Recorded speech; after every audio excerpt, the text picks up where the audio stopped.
السلام علیکم دوستوں، معلوماتی دنیا میں خوش آمدید۔ دوستوں، اس ویڈیو میں ہم بات کریں گے 23 ایسے لوگوں کے بارے میں جس نے نبوت کے جھوٹے دعوے کیے، اور اس میں صرف ان کے ناموں پر ہم بات کریں گے۔ اگر کوئی دوست چاہتا ہے کہ میں ان پر تفصیل سے ویڈیو بناؤں تو مجھے کمنٹس میں ضرور بتائیں۔ مسلمہ کذاب، یہ شخص کذاب یمامہ کے لقب سے بھی مشہور ہے۔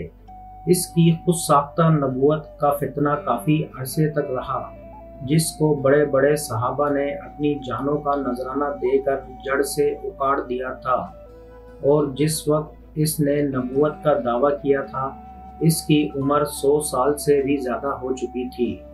آسور آنسی، یہ شخص یمن کا باشندہ تھا، شعبدے بازی اور کہانت میں اپنا جواب نہیں رکھتا تھا، اور اس کے زمانے میں یہی دو چیزیں کسی کے باکمال ہونے کی دلیل سمجھی جاتی تھی۔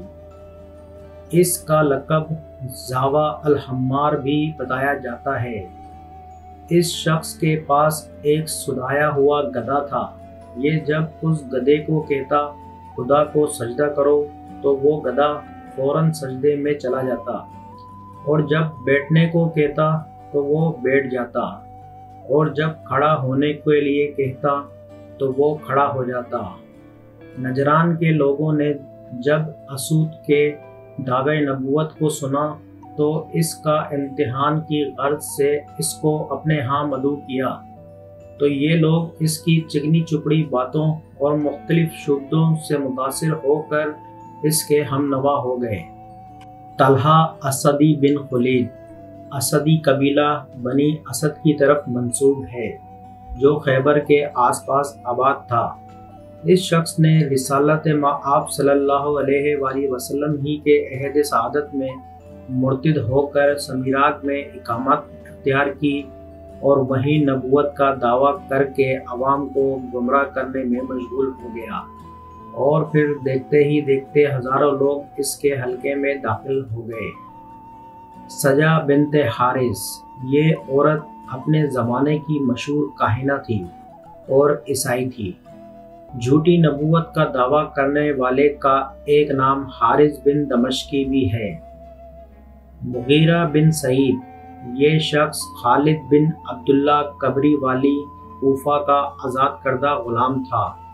حضرت امام باقر رحمۃ اللہ علیہ کی رحلت کے بعد پہلے امامت اور پھر نبوت کا دعویٰ کرنے لگا۔ بیان بن سمان، یہ شخص نبوت کے دعوے دار تھا اور اہل حنوت کی طرح تانسک اور حالو کا قائل تھا۔ سالہ بن تعریف، اصل میں یہ شخص یہودی تھا، اندلس میں اس کی نشوونما ہوئی، وہاں سے مسجد اقصی کے برابر قبائل میں آ کر رہائش اختیار کی۔ اسحاق اخراس، یہ شخص شمالی افریقہ کا رہنے والا تھا۔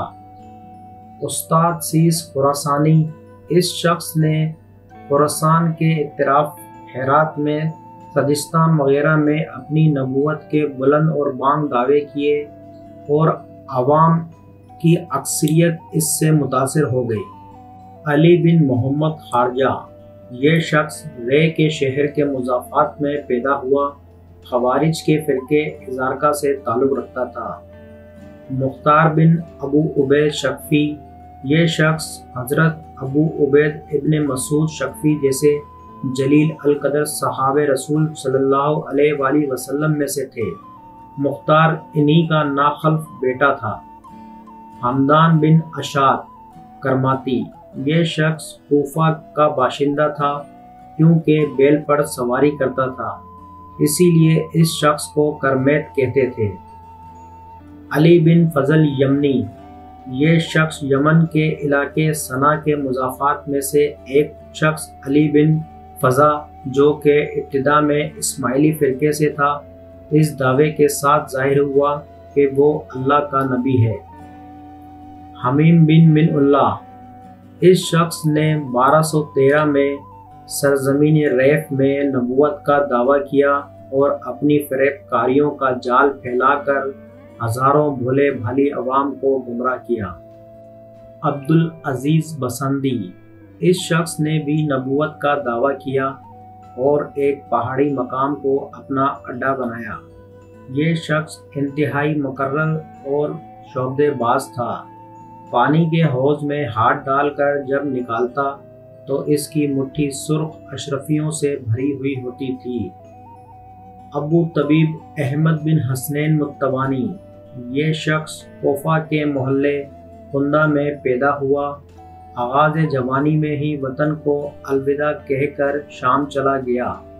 نبوت کا جھوٹا دعویٰ کرنے کے بعد اس شخص نے بعد میں توبہ کر لی تھی۔ ابو قاسم احمد بن کسی، یہ شخص ابتدا میں جمہور مسلمین مذہب و مسلک پر کاربند تھا، لیکن بعد میں شیطان مرزا قادیانی کی طرح قرآنی آیات کی عجیب تعویلات بیان کرنا شروع کر دی اور مہلدوں کی طرح اپنی نفسانی خواہشات کو گند ابلنے لگا۔ پھر نوبت یہاں تک پہنچی کہ اس نے نبوت کا دعویٰ کر دیا۔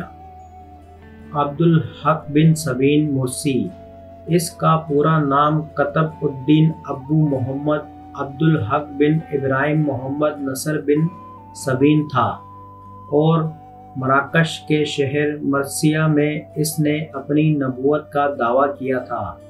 اس کے پیروکار سبینہ کہلاتے تھے۔ بازید روشن جلندری، اس کا پورا نام بازید ابن عبداللہ انصاری تھا۔ یہ پنجاب کے شہر جلندر میں پیدا ہوا۔ میر محمد حسین مشاہدی، یہ شخص ایران کا رہنے والا تھا اور سلطان اورنگزیب کے آخری زمانے میں ہندوستان آیا تھا۔ مرزا غلام احمد قادیانی، یہ شخص ضلع گرداسپور پنجاب کے ایک علاقے قادیان میں پیدا ہوا تھا۔ اس شخص نے برِ صغیر ہند اور پاکستان کے مسلمانوں کا ایمان بہت خراب کیا تھا۔ محمد یوسف علی، یہ شخص لاہور کا رہنے والا تھا۔ اس نے 1997 میں نبوت کا جھوٹا دعویٰ کیا تھا۔